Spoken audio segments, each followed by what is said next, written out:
Travel with me. Hey fellow humans, Mina here. Welcome back to another drive-in talk. I know we're talking about the Shifter series lately, and we're going to continue doing that. And I know I took a quick break, like a week or so ago, to talk about A Problematic Summer Romance by Alia Hazelwood, because I wanted to talk about it while it was still summer. And then I was going back to the Shifter series. However, I just finished this book, and we need to talk about it. I need to rant about it. This is definitely 100% pure rant, like maybe 0.01% rave. This is spoilers. It's a 1 star for me. But I'll get into that in a minute.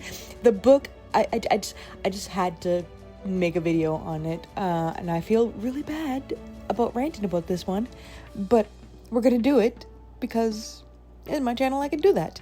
And the book I need to talk about today is called The Red Scholar's Wake by Ariette Baudard. And just as a notice, I'm probably gonna butcher one of the main characters' names because all the characters' names are Vietnamese, and I can only remember how to say one thing in Vietnamese or 2 things from my time in Vietnam, and I know I was butchering the pronunciation, but yeah, anyway, I don't really talk about the names of the characters, but anyway, I'm just gonna read the blurb before we get into the book. Shin-si, bot maker, data analyst, mother, scavenger, but those days are over. Now that her ship has just been captured by the Red Banner's pirate fleet, famous for their double dealing and cruelty, Shin-si expects to be tortured to the death only for the pirates' enigmatic leader Ricefish to arrive with a different and shocking proposition and arrange marriage between Shin-si and herself. Ricefish, sentient ship, leader of the infamous Red Banner pirate fleet, wife of the Red Scholar, or at least she was later, before her wife died under suspicious circumstances. Now isolated and alone, Ricefish wants Shin-si's help to find out who struck against them and why. Marrying Shin-si means Ricefish can offer Shin-si protection in exchange for Shin-si's technical fluency, a business arrangement with nothing more to it. But as the investigation goes on, Ricefish and Shin-si find themselves falling for each other.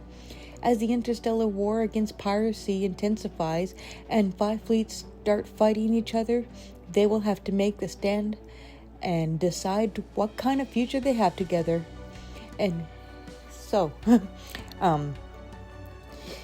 lesbian space pirates?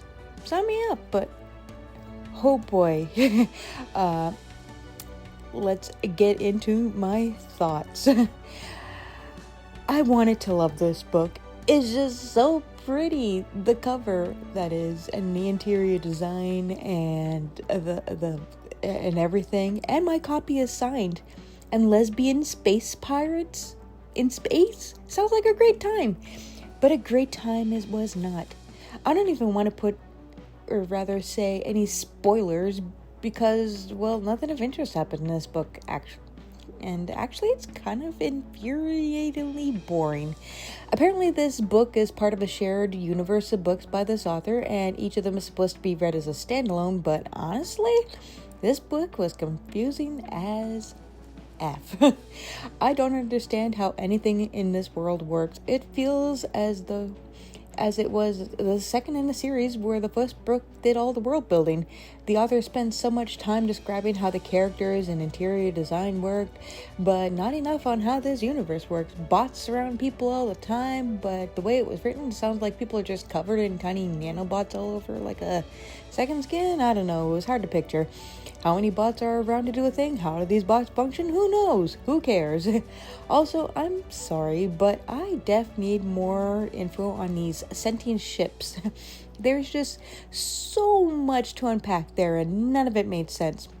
Ships have parents and siblings? How? How did they become alive? Or is this like just like super hardcore AI. In which case, is everyone cool with marrying or being friends with basically an inanimate object that has AI? Which, speaking of being married, one of our MCs, Shinshi, gets captured by our other MC, Ricefish, which is a stupid name for a ship, even stupider name for a character, but whatever.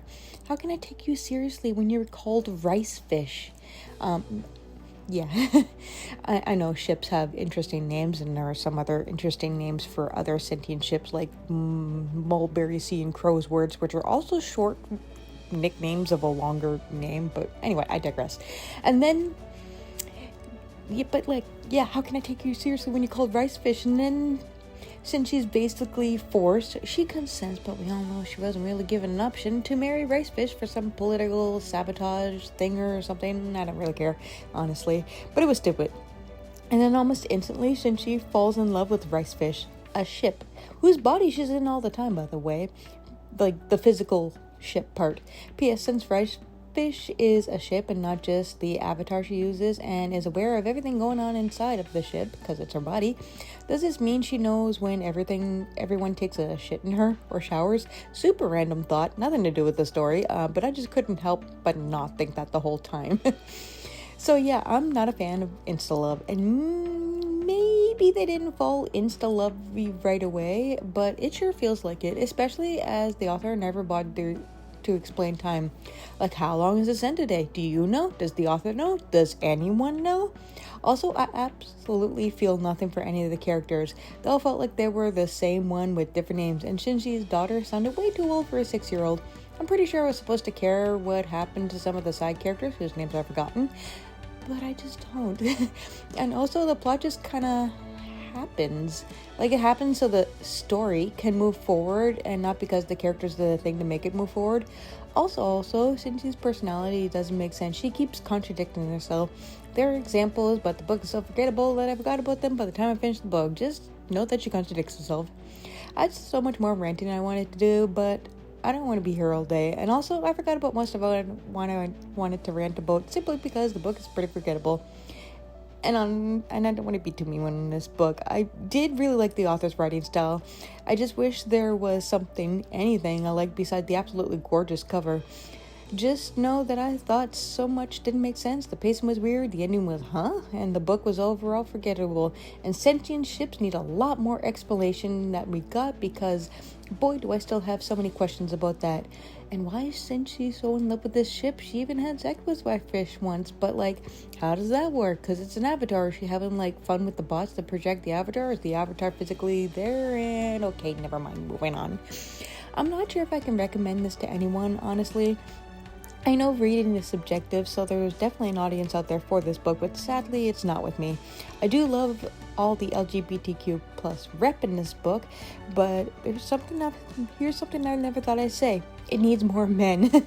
There's one, maybe a few more, but again, forgettable, male character. Okay, 2. One was human and one was a ship. But everyone else was female. I guess if you like lesbians, pirates, and space operas, this is for you. Also a Vietnamese culture. I do love all the Vietnamese rap and culture, so that's a plus. That's the one good thing I really love about this book. Even though I think the author is French and doesn't look Vietnamese, but what do I know? I don't know the author's culture or heritage or anything, so what do I know? Hey, if the culture's being represented, even if it's not your culture and you do it right, then I honestly don't have a problem with that. Maybe you do, I don't know. Let me know your thoughts down below. But yeah, maybe you'll have a better time with this book than I did. I kind of feel mean with the hardcore rant, but I want to love this book so much, and I just couldn't. But at least it's super pretty and looks really nice on my bookshelf, because it's got sprayed edges and the interior design's nice, and it's also signed and the cover's gorgeous, so at least there's that. How about you guys, my fellow humans? Have you ever read a book with sentient ships falling in love with people and doing people things, and people falling in love with ships? What are your thoughts about that? Have you read this book or any of the books of the universe of Shuya? I'm not quite sure how to pronounce that.